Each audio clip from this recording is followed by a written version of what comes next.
TDP senior నేత మాజీ మంత్రి బండారు సత్యనారాయణ మూర్తి తీవ్ర అస్వస్థతకు గురయ్యారు. అకస్మాత్తుగా బీపీ అలాగే షుగర్ లెవెల్స్ పెరగటంతో ఆయనను కుటుంబ సభ్యులు విశాఖలో ఓ ప్రైవేట్ ఆసుపత్రికి తరలించారు. ఇక ప్రస్తుతం ఆయన ఆరోగ్య పరిస్థితి నిలకడగా ఉందని వైద్యులు వెల్లడించారు.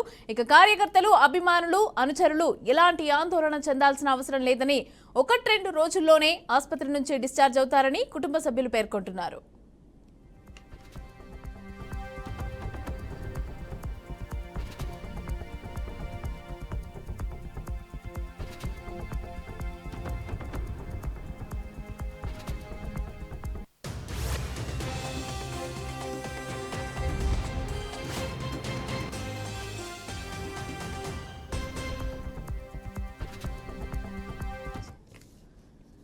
ఈ ఎన్నికల్లో పెందుర్తి నుంచి పోటీ చేయాలని బండారు భావించారు. కానీ కూటమిలో భాగంగా జనసేనకు టికెట్ పోయింది. పంచుకర్ల రమేష్ బాబుకు ఈ సీట్ను కేటాయించారు. దీంతో సత్యనారాయణ తీవ్ర మనస్తాపానికి గురయ్యారని ప్రచారం జరుగుతోంది.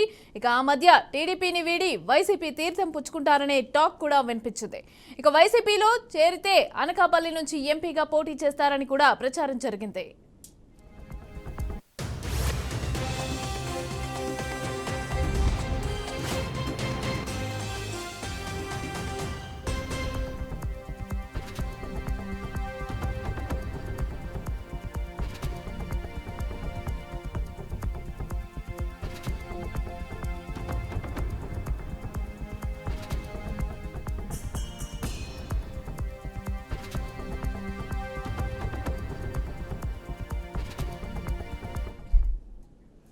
టీడీపీ సీనియర్ నేత మాజీ మంత్రి బండారు సత్యనారాయణ మూర్తి తీవ్ర అస్వస్థతకు గురయ్యారు.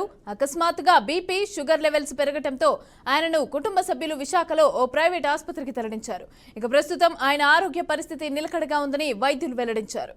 కార్యకర్తలు, అభిమానులు, అనుచరులు ఎలాంటి ఆందోళన చెందాల్సిన అవసరం లేదని 1-2 రోజుల్లో ఆసుపత్రి నుంచి డిశ్చార్జ్ అవుతారని కుటుంబ సభ్యులు పేర్కొంటున్నారు.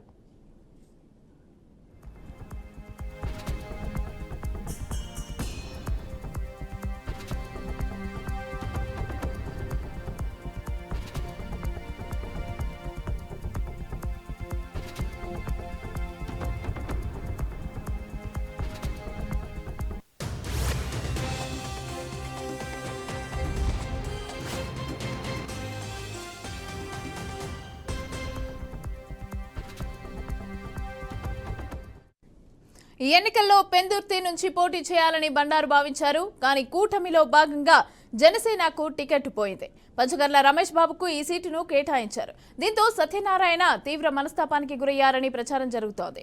అయితే ఈ మధ్య టీడీపీని వీడి వైసీపీ తీర్థం పుచ్చుకుంటారు అనే టాక్ కూడా నడిచింది. అయితే వైసీపీలో చేరితే అనకాపల్లి నుంచి ఎంపీగా పోటీ చేస్తారని కూడా ప్రచారం జరిగింది.